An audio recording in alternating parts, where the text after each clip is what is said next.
भगवान श्री कृष्ण को नमस्कार करते हुए आप सभी का अनंत एकेडमी ऑफ मैथमेटिक्स में स्वागत है। देखिए, थ्योरी ऑफ फील्ड एक्सटेंशन की जो बुक है, इस एपिसोड में मैं आपका जो ये आर्ट 1.3.3 है ना, उससे लेकर के 1.3.7 तक, जिसमें आपके पास 2 थ्योरम भी इंक्लूड होंगी और कुछ डेफिनेशंस हैं इसके अंदर। तो सबसे पहले तो ये है ट्रांसीडेंटल नंबर। ए नंबर रियल और complex is said to be transcendental if it does not satisfy any polynomial over rationals। यानी कि एक ऐसा नंबर जो किसी भी पोलिनोमियल ओवर रेशनल्स, यानी कि उसके अंदर जो हम स्केलर्स यूज करेंगे, रेशनल नंबर यूज करेंगे, ठीक है, ऐसे किसी भी पोलिनोमियल को सेटिस्फाई नहीं करता है। यानी कि कोई नंबर जो किसी भी पोलिनोमियल का रूट नहीं हो सकता, वो नंबर आपका क्या कहलाएगा? ट्रांसीडेंटल। तो पाई और ई इसके एग्जाम्पल हैं, ठीक है। Note that every transcendental number is an irrational number but converse is not true. यानी कि एवरी ट्रांसीडेंटल जो नंबर होता है वो आपके पास इरेशनल नंबर तो होगा, लेकिन every irrational number is not transcendental number. For example √2 जो है वो इरेशनल नंबर है, but it is not transcendental because it satisfy the polynomial x square -2। इस पोलिनोमियल को सेटिस्फाई करता है। एक्स की जगह जब मैं √2 रखूंगा तो सोल्व होकर के 0 आ जाएगा। अब नेक्स्ट आता है एल्जेब्रिक नंबर। एल्जेब्रिक नंबर में ये है कि भाई हमारे पास एक फील्ड एक्सटेंशन है K/F, be any extension if alpha belongs to K and alpha satisfy a polynomial over F। यानी कि ये जो एल्फा है, अगर वो किसी पोलिनोमियल ओवर F को सेटिस्फाई करता है, डेट इज F के अंदर एल्फा पुट करोगे वेरिएबल की जगह पर, वो इक्वल टू 0 आ जाए तो एल्फा एक रूट बन जाएगा उसका, और एल्फा उस इक्वेशन को सेटिस्फाई करेगा। Where fx is equal to λ0 plus λ1x plus λ2x² plus so on करते करते λn power x power n, जहाँ पर लैम्डा आई बिलोंग करेगा किससे? फील्ड f से। जो स्केलर्स हैं, देखिए पोलिनोमियल और f का मतलब यही कि जो हम स्केलर चूज करेंगे वो f के चूज करेंगे। फिर then alpha is called algebraic over f, क्योंकि अल्फा अब आपका एक पोलिनोमियल को सेटिस्फाई करने के लिए आ गया है, तो इसीलिए हम क्या करेंगे, इसको एल्जेब्रिक नंबर मानेंगे। और if alpha does not satisfy any polynomial over f then alpha is called transcendental over f। For example pi is transcendental over set of rationals but pi is not transcendental over set of reals, ठीक है। यानी कि देखिए, पाई जो है वो transcendental है over set rationals, but pi is not transcendental over set of reals. अब यहां पर एक चीज और दी गई है, भाई every element of F is always algebraic over F. खुद का खुद से रिलेटेड करोगे तो वो हमेशा एल्जेब्रिक आएगा। फिर यहां पर एक एग्जांपल आता है, R/Q is an infinite extension of Q, ठीक है। यानी कि हमें क्या वेरीफाई करना है कि जो एक्सटेंशन है फील्ड R की ओवर Q, वो एक इनफाइनाइट एक्सटेंशन है Q की, और extension of R over Q is equal to infinity, ये हमें वेरीफाई करना है। तो सॉल्यूशन में इन्होंने लिखा है कि भाई we prove it by contradiction. Contradiction से हम इसको प्रूफ करेंगे। लेट इफ पॉसिबल, हमने पॉसिबल मान लिया कि ये जो एक्सटेंशन है वो फाइनाइट है। फाइनाइट है तो उसकी डिग्री फाइनाइट आएगी, और वो डिग्री हमने क्या मान ली? n।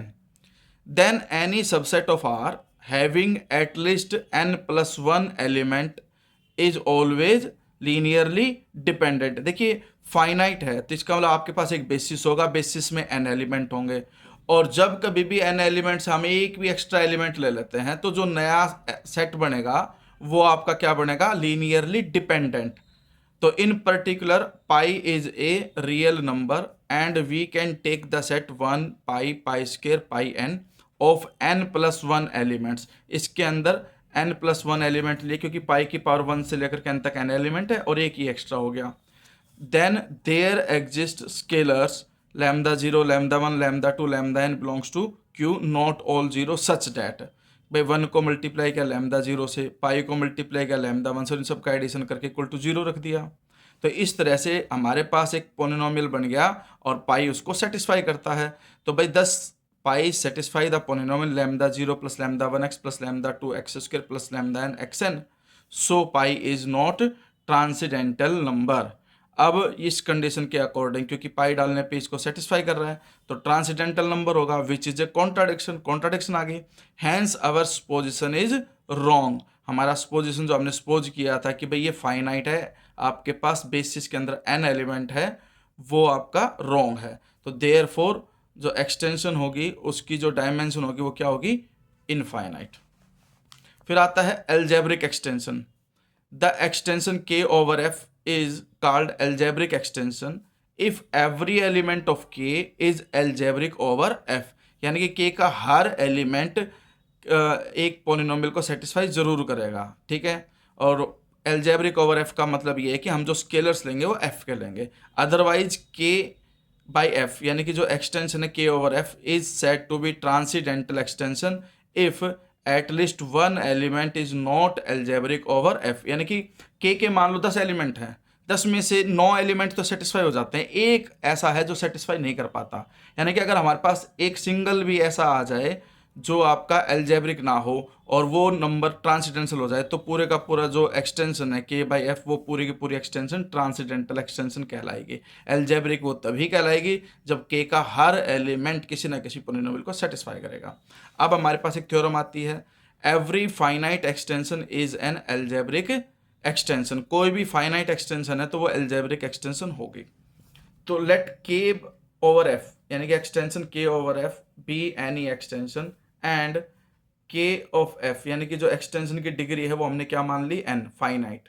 तो इसका मतलब डायमेंशन जो है वो हमारे पास क्या आ गई, एन। तो every element of F is obviously algebraic. Now alpha belongs to K, क्योंकि हम थोड़ी देर पहले प्रूफ कर चुके थे कि भाई आपके पास अगर डिग्री एन आ रही है, फाइनाइट आ रही है, तो सीधी सी बात है आपके पास एक बेसिस आएगा और बेसिस के अंदर सिर्फ एन एलिमेंट होंगे। अब अल्फा जो है बिलोंग करता है के से, be any arbitrary element. Consider the elements 1 alpha alpha square so on करके अल्फा की पावर एन इन के। क्योंकि हमारे पास देखो इसका डाउट आएगा बच्चों, भाई every element of F is obviously algebraic, क्योंकि सेल्फ के केस में तो हम पहले बता कर चुके हैं कि आपके पास क्या होगा, उसको सेटिस्फाई करेगा तो वो एल्जेब्रिक होता है। अब हम यहाँ पे अल्फा को अब के का मेंबर मान करके चलेंगे और मानने के बाद अब हम एलिमेंट लेंगे 1 alpha alpha square alpha n in K. Either all these element are distinct, या तो ये सारे के सारे एलिमेंट डिस्टिंक्ट होंगे, और इफ़ नॉट अगर नहीं है ऐसा तो कोई दो ऐसे होंगे जो एक दूसरे के इक्वल होंगे, और वो मान लेते हैं a power i equal to a power j के, जहाँ पे आई और जे इक्वल नहीं, यानी कि पावर इक्वल नहीं है फिर भी दोनों एलिमेंट एक दूसरे के इक्वल हैं। तो इस तरह से इन दोनों का जो डिफरेंस आएगा वो इक्वल टू 0 आएगा क्योंकि दोनों इक्वल हैं। फिर consider the polynomial F X power I minus X J belongs to F X. उसके अंदर मैं अल्फा पुट कर दूं तो alpha I minus alpha J, और alpha I minus alpha J equal to 0 आ रखा है, तो इसलिए अल्फा जो है वो इसको सेटिस्फाई कर गया। तो thus alpha satisfy F X belongs to F of X and hence alpha is algebraic over F. हो गया। और अगर मान लो इफ ऑल आर डिस्टिंक्ट, ये जितने भी एलिमेंट है अगर सारे के सारे डिस्टिंक्ट हो जाएं, then these must be linearly dependent over F. तो लीनियरली डिपेंडेंट होंगे क्योंकि n प्लस 1 एलिमेंट है, और डायमेंशन क्या थी हमारे पास, n। बेसिस में अगर n एलिमेंट है तो उसमें एक एक्स्ट्रा एलिमेंट लेते ही जो नया सेट क्रिएट होगा वो आपके पास क्या बन जाएगा, लीनियरली डिपेंडेंट का। So there exist lambda 0 lambda 1 lambda 2 lambda n belongs to f not all 0 such that.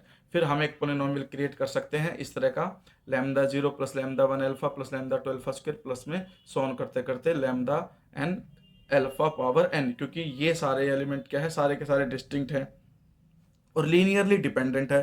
तो लीनियरली डिपेंडेंट वाली कंडीशंस हम यहाँ पे लिख सकते हैं, और इसका मतलब ये है कि आपके पास एक पोलिनोमियल आ गया जिसको अल्फा सेटिस्फाई करता है। एफ एक्स क्या है, lambda 0 lambda 1 x lambda 2 x square lambda n x power n।